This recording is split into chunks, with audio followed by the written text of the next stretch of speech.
तो दोस्तों मैं आज ये किताब लाया हूँ 10 महान व्यक्तियों के 100 महत्वपूर्ण विचार। तो इसमें माइकल फैराडे के बारे में दिया हुआ है, मुझे बहुत अच्छा लगा। मैं आपके साथ शेयर कर रहा हूँ, पूरा वीडियो देखिए, मज़ा आ जाएगा। माइकल फैराडे को कौन नहीं जानता। विद्युत में उनके कार्य आज भी फैराडे के नियमों के रूप में अध्ययन का विषय माने जाते हैं, परंतु बहुत कम लोग उनके बारे में जानते हैं कि उनका जीवन साहस की प्रेरणादायक तथा बाधाओं के खिलाफ लड़ाई की कहानी है। माइकल फैराडे का जन्म लंदन के एक गंदे से उपनगर और गरीब परिवार में हुआ। उनके बचपन में उनको बोलने में बहुत परेशानी होती थी। वह रैबिट को वेबिट बोलते और अपना नाम भी वह फेवाडे बोलते थे। फैराडे की जगह फेवाडे बोलते थे। बच्चे उन पर हंसते थे। जब वो 12 वर्ष के थे तो उनकी माँ ने उन्हें स्कूल से निकाल लिया और उनकी औपचारिक शिक्षा वहीं पर खत्म हो गई। 13 वर्ष की उम्र में वह एक बुक बाइंडर के रूप में काम करने लगे। रात को वे पुस्तकों को पढ़ते। उन्हें पुस्तकें पढ़ने का बहुत शौक था। एक दिन उन्होंने विद्युत के बारे में पढ़ा और उनका जीवन का आकर्षण का केंद्र बन गया। देखो, पुस्तकें पढ़ने का बहुत शौक था। वे जब 21 साल के थे तो लंदन रॉयल संस्थान में प्रसिद्ध रसायनज्ञ उस समय हुए थे, बहुत प्रसिद्ध थे, हम्फ्री डेवी। उनका एक प्रोग्राम था, ध्यान से सुनना। हम्फ्री डेवी का एक कार्यक्रम था जिसका उनको फ्री टिकट मिल गया कहीं से। जब डेवी प्रकाश की चर्चा कर रहे थे तो फैराडे को मंत्रमुग्ध कर दिया। वह विद्युत द्रव्य की रहस्यात्मक शक्ति के विषय में जानकारी नोट करने लगे और व्याख्यान में इतना मंत्रमुग्ध हो गए कि वहां बैठे लोगों के साथ प्रशंसा में ताली बजाना भी भूल गए।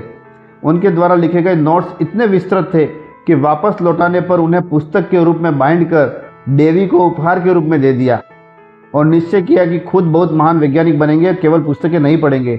डेवी को अपना रोल मॉडल बना लिया। वह डेवी के पास काम करना चाहते थे, लेकिन उन्होंने उसे स्वीकार नहीं किया।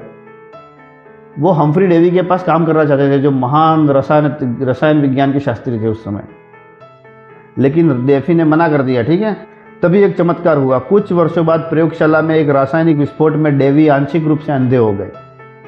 फैराडे के पास आश्चर्यजनक स्मरण शक्ति थी, इसलिए डेवी ने फैराडे को अपनी लैब में रख लिया।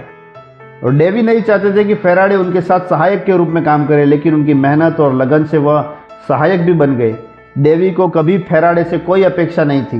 एक दिन डेवी ने फैराडे को चिढ़ाते हुए कहा, प्रयोगशाला में सफाई करने के बाद प्रयोग में अपना हाथ दिखाएं। जिस प्रयोग में डेवी असफल रहे थे, जिस प्रयोग को पूरा करने में डेवी असफल रहे थे, उस प्रयोग को करने के लिए उसको दिया। फैराडे ने न केवल उस प्रयोग में सफलता प्राप्त की, बल्कि वह इससे भी आगे निकल गए और प्रथम इंडक्शन मोटर का आविष्कार किया।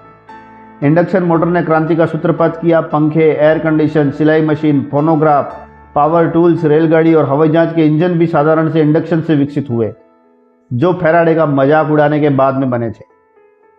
फैराडे एक महान वैज्ञानिक बन गए, लेकिन डेवी इस बात से खुश नहीं थे और डेवी ने फैराडे को एक असंभव कार्य सौंपा। उन्हें एक बेरियन कांच का टुकड़ा दिया जो दूरबीन और सूक्ष्मदर्शी यंत्रों के लेंसों में प्रयोग किया जाता था, और उन्होंने फैराडे से कहा कि वह शीशे के प्रतिवर्ती निर्माण करे। डेवी जानते थे यह काम बहुत मुश्किल है और प्रयोगशाला में जो चीज़ें उपलब्ध हैं उनकी सहायता से फैराडे कभी इस कार्य को पूरा नहीं कर सकेंगे। 4 वर्षों तक उन्होंने कड़ी मेहनत की, पर वह असफल रहे।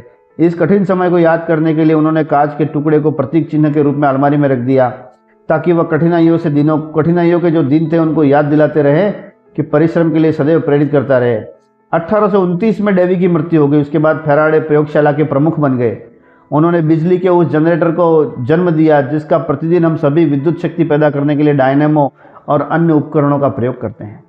1840 में उनकी स्मरण शक्ति खो चुकी थी। जो कांच का टुकड़ा फैराडे ने प्रतीक चिन्ह के रूप में रखा हुआ था, वह अपने जीवन की पहली असफलता को महान सफलता में बदलने के लिए दृढ़ प्रतिज्ञ है। उन्होंने यह कांच के टुकड़े का प्रयोग प्रदर्शित करने के लिए चुंबकीय शक्ति और प्रकाश की उपस्थिति को एक तरंग में बदला जा सकता है, बजाय इसके कि सभी दिशाओं में बेहतरीन ढंग से फैला दिया जाए।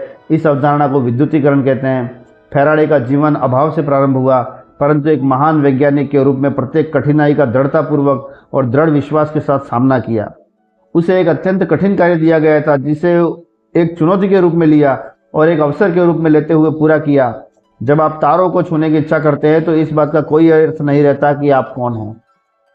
यह है माइकल फैराडे। हमें इससे बहुत कुछ सीखना चाहिए। हमें सीख कर समय रहना और रणवीर और अल्लाबादिया जाने ऐसे के पीछे नहीं भागना है भाई। कैसी लगी बताए भाई यार कमेंट में।